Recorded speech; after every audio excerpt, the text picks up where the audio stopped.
What's up, guys? Welcome back to another episode of My Team Career Mode. Today, we are here for the start of the US Grand Prix. Yes, we are at the Texas circuit, and it is going to be a dry race, so we did not worry about any wet weather setups. And since the regulation changes have been announced, so we have to do some regulation adaptation, which is necessary so that we can just save our components. And right now, we are at the middle of the R&D chart, so definitely we are a mid-table team, and hopefully in this race we can gain some points by virtue of me and our teammate Fernando Alonso. So first I'll be trying for some aggressiveness in the setup, and I will try for to getting as much of straight line speed as possible. And here in the Q1 you can see this is our second push lap, because in the banker lap we did something but it was not quite fruitful because we also encountered some traffic. So again we went for some second push lap, and let's see what we can achieve in the second push lap here. So it was a decent lap, I would say, much better than the first banker lap, and we go into P13. So I think this is enough for us to go into Q2, and yes, we stay in P13. So our teammate is in P10, so definitely our race pace has improved. And right now in the Q2 session, you can see there is a lot of traffic in front of us. And Carlos Sainz, who is just in front of us, may be giving us some bit of dirty air, and it is making us lose quite a bit of time here at the three right-handers, and we just go around the grass. So not an ideal situation to making a banker lap, and so we have to just go again so that we can gain some much needed time, and hopefully we will be able to achieve some better results. But I don't know whether we will be having the time or not, so we just couldn't go into the Q lap because we were short of fuel, and that is the reason why we are at P15 version. So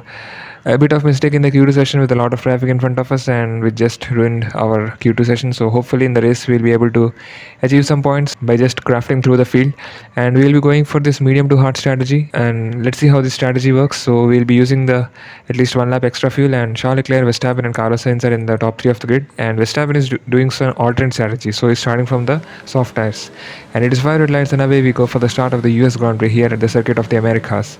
And I would say this was again one of the poor starts because we lost at least 3 positions, and we are now trying to go around the outside at this corner, which is obviously very difficult considering the fact that the left-hander is quite blind. So we just are not able to find the apex, and the traffic jam in front of us is quite a difficult thing for us to maneuver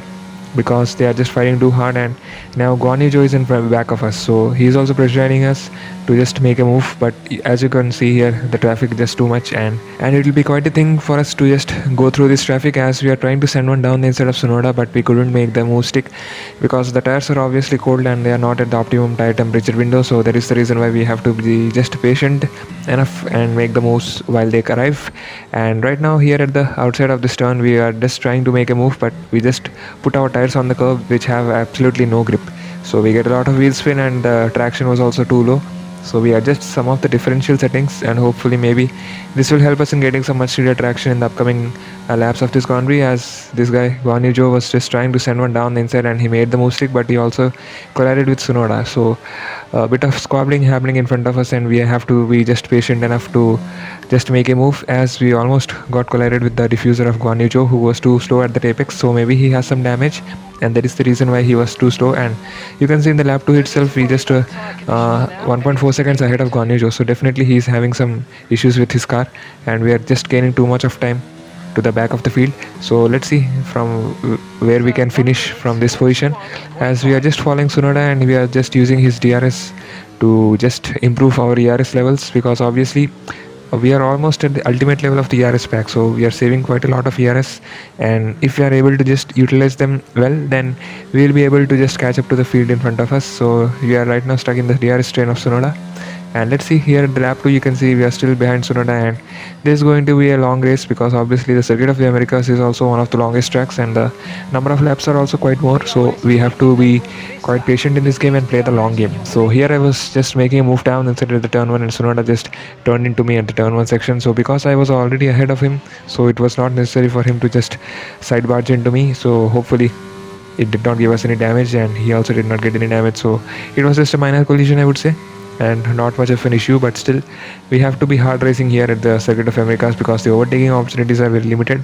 because the nature of the circuit is such that if you have the straight line speed you will be able to gain in the straights, but still since we do not have the straight line speed and we have to just improve our aerodynamic section, so that is the reason why we have to say make some moves where there is corners and where the other teams are slow, and that is the reason why we have to just be patient. And now we are just behind K-Mag, who is just 8 tenths in front of us. So it is lap 6 and K-Mag is in front of us, so let's see when we can overtake K-Mag. So it will be a difficult race, I would say, because obviously we do not have the balance in our car to make the move stick, and K-Mag is obviously in the Haas, so he's definitely having some superior straight line speed, and their R&D upgrades in the aerodynamic department is also quite good, I would say, and that is the reason why they are having some less drag and they are able to just pull away from us in the corners. And so we have to just make a move at least at the turns, because that is the place where we are able to utilize the full potential of our car. So we are aiming to just brake late and just make the most stick going down the inside or around the outside. So let's see, here you can see we were too close to K-Mag at the sector 2 and we almost thought of getting one move down the inside, but as you can see we had a tank slapper moment and we almost got out of the shape. So that is the reason we just couldn't make the most stick. So we are now having to use the DRS and ERS levels to stay in the DRS of K-Mag in front of us. So it is lap 8, still at least 20 laps to go, and we'll be able to hopefully catch up to the likes of the Haas. So now you can see here Verstappen was just behind of us and he was trying to make a move. So obviously we are not going to easily concede the position because we are fighting for the track position. So he is having some superior straight line speed, but still we are able to just defend around the corners and just placing our car at the apex so that we can stay ahead of S7 for the time being. And now we are having to just utilize the full potential of our car, because here it is lap 10 and definitely our tires are beyond 75% of the usage, and definitely it is one of the fact that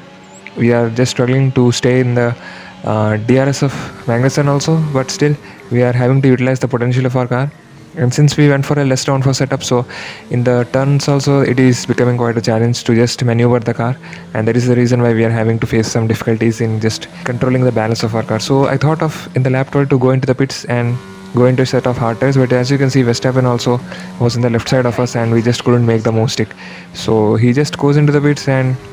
it was quite a disastrous for us, because obviously I also wanted to pit, but he was just blocking the path and I thought it would lead to a collision, so I just did not go into the pits as there was a yellow flag. So someone got retired, I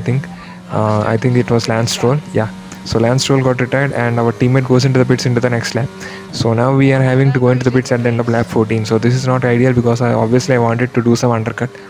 but since the situations were such that we couldn't just make the ideal pit stop time, so now we have to just get into the fresh set of hard tires for the next 13 laps, and let's see what we can achieve from here, as it will be quite a grind because we are at P10 position, and if we lose at least one more position then we'll be out of the points. And as you can see Verstappen here, the man with the fresh set of tires and going for the alternate strategy. So he was initially in the soft tires, then he went to the mediums, and again this is his, I think, second pit stop with the second set of medium tires. So definitely because he has the pace, so he's able to just make 2 pit stops, but obviously we have still a long way to go to pull off such strategies, and that is the reason why we are having to do some one-stop strategy here at the Circuit of the Americas. So Verstappen is in front of us and he gained the P10 position, and Alonso is in P9. So we have to now see that whether Alonso can defend from the likes of Verstappen and gain onto this P9 position, or will he concede the P9 position to Verstappen.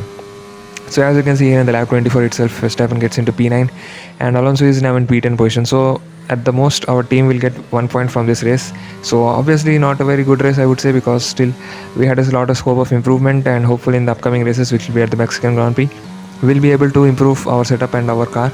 and hopefully get some more points, because obviously if I'm not getting points then our sponsorship revenue will also be low and we will not get the much needed cash. So there is quite a challenge as Charles Leclerc wins here at the Circuit of the Americas US Grand Prix, so he is to the Ferrari man, as George Russell gets the fastest lap. So definitely the Mercedes are still quick, and it is just a matter of time before which they can become some title contending teams. So as Lewis Hamilton will be also retiring at the end of the season, so let's see what Mercedes has in the bag for the next season as we cross the line and go P11. So a difficult race, I would say, as Pierre Gasly gets the driver of the day, and hopefully in the upcoming races we'll be able to improve our performance as we finish in P11 and our teammate is in P10. So he gets 1 point and it helps us in just getting to the P10 position at the Drivers' Championship, and Alonso is also gradually moving up, and in the Constructors' Championship you can see we are at P6. So we have still quite a long way to go to catch the Alpine, because obviously they are far superior to us and they have a lot more points, and we get a little bit of drawback in the sponsor revenue because we just couldn't qualify better, and we also couldn't able to get some points in the race. So that is the reason why we got some lower points as we do some department events and select George Russell as our next rival. So this was about the US Grand Prix. So if you guys like this video, please give it a thumbs up and do subscribe and hit like for daily F1 22 content, and we will meet you again at the next Grand Prix, which will be at the Mexican Grand Prix. So till then, peace.